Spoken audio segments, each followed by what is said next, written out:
Greetings viewers, Eric the Car Guy here, also known as ETCG01 on this channel, even though I'm not wearing the correct hat.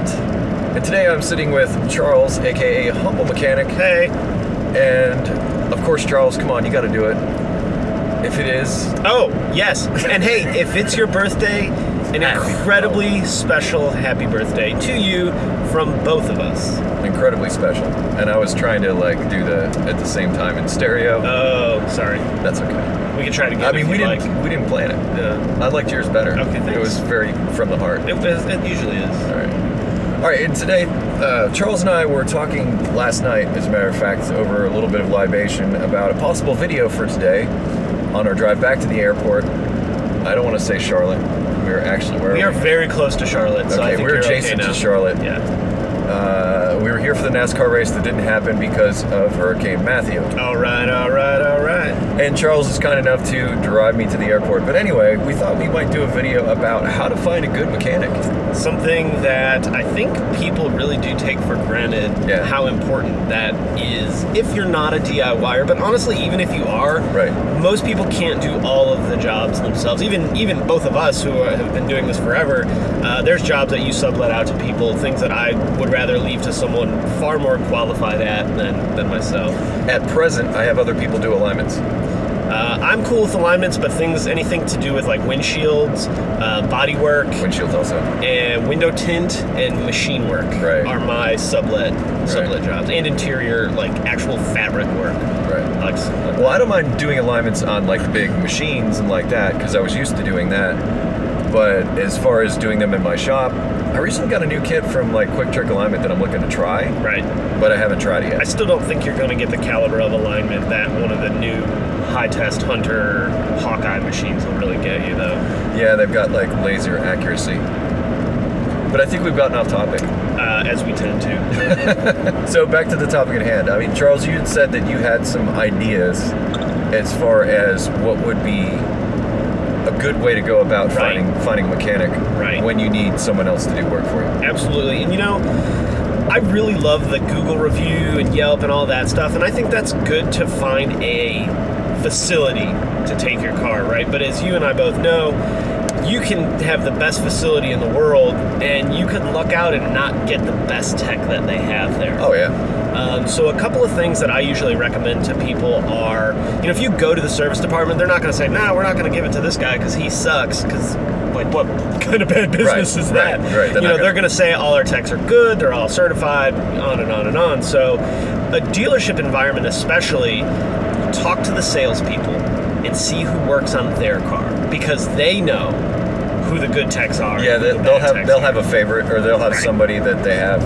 Well, let's just say a guy that they can come to late on a Saturday afternoon and say, I need the spoiler put on this car. That's not gonna fill their ear with a bunch of bleeps. Oh, their ear will get filled with bleeps no matter what, especially late on a Saturday afternoon. But these are jovial bleeps, not vicious bleeps. Okay. So I think that's a really good way to kind of get the ball rolling with a good tech. I actually got interviewed by a customer before I worked on her car. That's a good idea. At first I'm like, what is going on? This is really weird, but I'm capable. She knew questions to ask. What are you going to do on this service? What's your take on 10,000 mile oil changes? We had probably a 30-minute conversation about working on her car, and a lot of techs would be like, this is a waste of time, screw this, I'm going back to work. But that 30-minute investment of my time and much more of her time has equated to 100,000 miles of her having zero issues with her car other than maintenance. And I'll tell you, I've done a lot of free work on her car because she's awesome, because she took the time to care about her car and care about it enough to want me to care about it. Well, maybe what we're talking about here is being a conscientious customer is a good way to find a good mechanic. Absolutely. And today there's no excuse not to be. Yeah, there's a lot of information that's available, including videos like this that are out there. But she obviously knew the questions to ask. And she obviously got that information from someplace. Even if you don't know the questions to ask, think of something, right? Go Right. through your owner's book and look at what the maintenance is due on your car and ask about that. Something as simple as that says to a technician that you're engaged with your car. And it gives you the ammunition. If someone gives you a crap answer, later, thanks. Right, and it would be easy to differentiate at that point because you could tell by their reaction whether or Right. not that they would put in the same amount of effort into your vehicle and the work that they would do to it. And I often feel like there's some customers that, and some technicians that just don't vibe together, right? There's nothing wrong with the technician, there's nothing wrong with the customer, but the two together, they just don't work. Or I also go back to this. Not all technicians are personable people. It's the reason why they have service writers. I mean, technicians, a lot of them are very good at what they do, and they're very good at communicating with machines, but maybe not so much in a social setting. Right. So you may find a technician who may not be as open to speak about their work with you, but it doesn't necessarily mean that they're incapable or they don't care about the work. Right. So I guess the question would be how to differentiate between that type of person and a person who just doesn't care. It's almost case by case. Yeah. You know, I would rather talk to 10 technicians to find the one that worked on my car before doing any work than go through 10 bad technicians of screwing my car up to find the one that I want to have work on my car. And I think you just raised an interesting point that I'd like to follow up on. Don't go looking for the technician when your vehicle is already broken. Go look for that technician. Like, say, for instance, you move to a new town. Word of mouth, like you said, Yep. Yelp and those kind of things. The things we have available today electronically, a lot of things that we can use as tools to help find a good shop. But if you want to narrow it down to that technician, don't go to them in a diminished position. Also, you may not be able to. If that's your only vehicle, you may not be able to get to the shop. Right. You may be, riding with a tow truck driver. With that being said, take the time beforehand to research the shop that's and develop that incredibly relationship important. ahead of time before you're in a position where you don't have any other choice.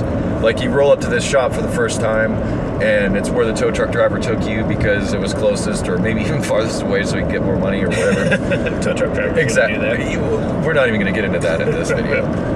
But point being is that you don't want to go there when you don't have any other choices. Exactly, and all that's fine and good. And I think another thing I recommend to people, which sounds stupid when you say the words or when you picture the act in your head, but if you're at a gas station and you see someone else with a similar car to yours, if you see someone else with another Honda Civic that seems to be in pretty good shape, say, hey, that's a nice car. Do you mind if I ask who works on it for you? Because if they're good, they're gonna spew the good like nobody's business. If they're bad, you're gonna know it right away. But I think that also brings up another important point, is not all technicians are good at everything. That's true. So they may As be specific we mentioned to... about subletting things earlier. Well, exactly. So different technicians have different areas of expertise. There's a lot of vehicles that are out there, a lot of different makes, a lot of different models, and you tend to specialize. I've actually done a video about this in the past. I have watched that video. Similar to you. I mean, you know VWs inside and out, and we also did the German versus Japanese cars, working on those and the differences and that type of thing. Point being is that as a technician, you find yourself, maybe not necessarily as a general practitioner, but gravitating towards a certain make or brand that you're very familiar with. And I would feel more comfortable working with somebody that was familiar with the brand of vehicle that I was working on than a general practitioner. Yeah. And not to say that those guys, there's not some incredible technicians that can do it all.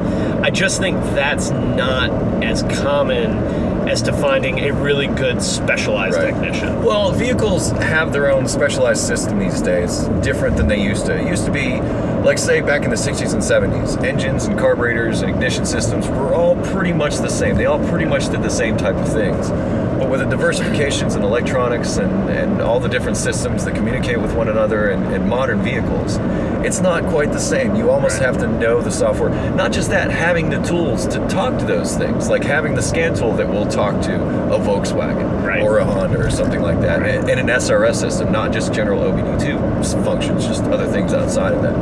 And that person who is more versed in that brand would be more privy also to those common pattern failures that may show up with that vehicle. Yep. So if you brought them a vehicle and it had a certain problem, they may be able to, I don't necessarily want to say diagnose at the counter, but at least have a pretty good idea of what to look for when you bring it in. They'll probably have a game plan for diagnosis faster.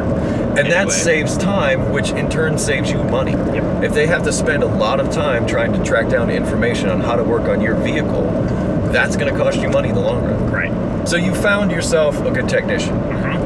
Just how about a little bit about how to maintain that relationship? I think it's important to let the technician know that they are your technician. Just be like, hey, you know what? I really appreciate the work. I want you to know that you're my guy. What I always want from my customers is, whether it's they have a problem with their car or whether it's just due for maintenance, I don't want them to think about it. I just want them to go, oh, I got to bring my car to Charles today to take care of. And it's taken care of. And I'm going to take care of it. And that peace of mind in and of itself has value. Yeah. It's tremendous value. A ton of value for them.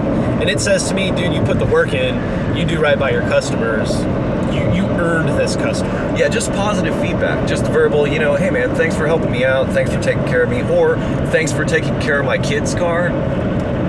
Because those relationships become generational. If you're at a shop for a particular, if you're working with a particular shop for many, many years, you grow up, you get married, you have kids, and those kids grow up, get married. I've had plenty of customers that have worked on their car and then, worked on wife's car, husband buys the same brand, work on his car, daughter turned 16, she got the old car, mom got a new car, son turned 16, he got the daughter's old car, daughter bought a new car because she's done with college, and now you have a family that you keep moving. And that feels good. That is a really cool thing. I'm also thinking baked goods. Yes, always snacks or beverages and spirits of nature are always just good. Nothing too extravagant or whatever. Just a little token of appreciation. Cookies in a Starbucks on the way to my heart. Cookies in a Starbucks. Excellent. That's like ambrosia. Yeah. That'll get you to that might even get you a free oil change. I don't know about a free oil change most places, but I'll tell you, it'll get you some cachet, more value than that $7 or $12, however much Starbucks costs these days. Indeed. Worth of value in the long run. So there you go. Some tips on how to find a good technician, maintain them. The synopsis would be shop around and find the technician and talk to them. Yeah. And do this before you're in a position to where your vehicle is already broken. Yes. That I think is probably the biggest. Yeah. That way you have a choice. Yes. And once you have that relationship, do what you can to maintain it with positive feedback and Starbucks and cookies. I love it.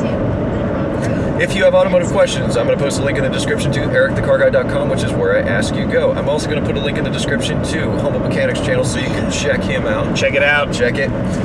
If you wish to connect with me socially, there is Google+, Facebook, Twitter, and Instagram. Close each of my videos. Be safe, have fun, and stay dirty. See ya. Bye.